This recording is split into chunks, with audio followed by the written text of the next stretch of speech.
Welcome to নীল দেখি। I saw the boy stealing my pen. আমি ছেলেটিকে দেখেছিলাম আমার কলমটি চুরি করতে। Turn into complex sentence. এটাকে কমপ্লেক্স সেন্টেন্স করতে হবে। এটি একটি সিম্পল সেন্টেন্স, কারণ এখানে স ফাইনাইট ভার্ব একটাই আছে, স্টিলিং নন ফাইনাইট ভার্ব, তাই এটি সিম্পল সেন্টেন্স। এটাকে কমপ্লেক্স সেন্টেন্স করতে হবে। এখানে ফলো করো। I subject, saw verb, the boy object, stealing non finite verb. এখানে ফলো করো the boy object. The boy এটা নাউন, বয় অবজেক্ট।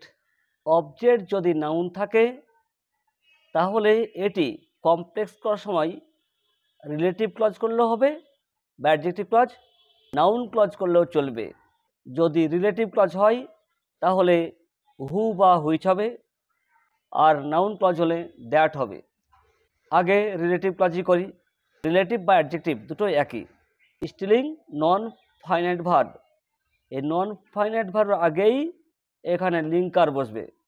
যেহেতু এটা রিলেটিভ ক্লজ হবে তাই এখানে হু হবে, হুইচ হবে না। হু তো ব্যক্তির ক্ষেত্রে হয়, বয় ব্যক্তি, তাই হু হবে। তাহলে অ্যান্সার হচ্ছে আই স দ্য বয় হু। এবার ভার্ব হবে। স্টিলিং যেহেতু নন ফাইনাইট ভার্ব, তাই এখানে কিন্তু নন ফাইনাইট ভার্ব করলে হবে না, এটাকে ফাইনাইট ভার্ব করতে হবে। যেহেতু এখানে আইএনজি আছে তাই এটাকে আমরা কন্টিনিউয়াস টেন্স ভাবতে পারি। তো কন্টিনিউয়াস তো অনেক আছে, present continuous, past continuous, future continuous. স হচ্ছে ফাইনাইট ভার্ব। স যেহেতু পাস্ট ফর্মে আছে তাই এটাকে পাস্ট কন্টিনিউয়াস করব। পাস্ট কন্টিনিউয়াসের নিয়ম সাবজেক্ট ওয়াজ ওয়্যার, ভার্বের সঙ্গে আইএনজি। এখানে হুটাই সাবজেক্ট, তারপরে ওয়াজ বা ওয়্যার হবে। বয় সিঙ্গুলার তাই এখানে ওয়াজ হবে, হু ওয়াজ। তারপরে ভার্ব স্টিলিং মাই পেন।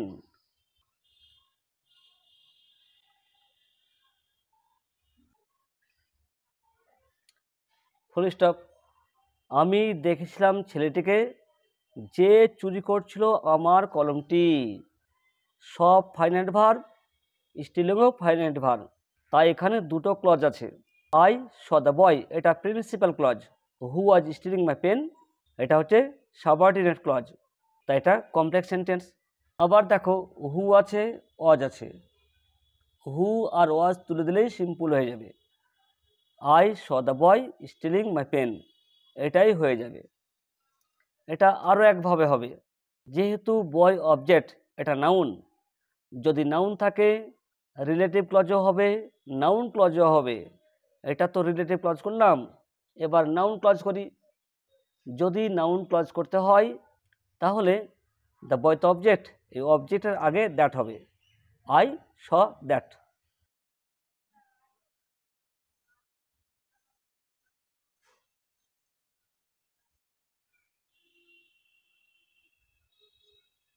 এবার দ্যাটের পর সাবজেক্ট হবে। দ্য বয় কিন্তু অবজেক্ট, এই অবজেক্ট সাবজেক্ট হবে। দ্য বয়ের সাবজেক্ট অবজেক্ট দুটো এক, তাই সাবজেক্ট হিসাবে দ্য বয়ই থাকবে।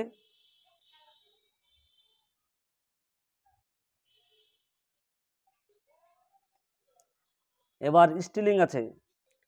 স্টিলিং নন ফাইনাইট ভার্ব, তাই এটাকেও ফাইনাইট ভার্ব করতে হবে। যদি ফাইনাইট ভার্ব করতে হয় আগে হেল্পিং ভার্ব হবে। যেহেতু এখানে আইএনজি আছে তাই কন্টিনিউয়াস টেন্স ধরবো। স যেহেতু পাস্ট আছে তাই পাস্ট কন্টিনিউয়াস ধরবো।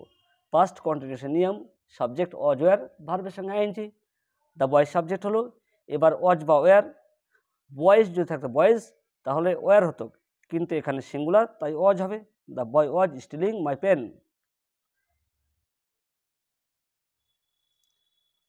এবার এবার স্টিলিং মাই পেন।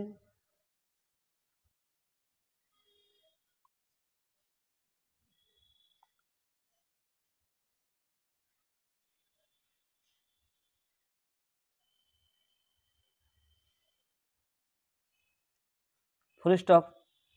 এটার মানে হচ্ছে আমি দেখলাম যে ছেলেটি আমার কলম চুরি করছিল। এটা হচ্ছে নাউন ক্লজ হয়েছে, আর এটা রিলেটিভ বা অ্যাডজেক্টিভ ক্লজ। আশা করি বুঝতে পেরেছো। আরও যদি গ্রামার জানতে চাও অবশ্যই কমেন্ট করে জানাবে। আজ আর নয়, এখানেই শেষ করছি। Have a nice day.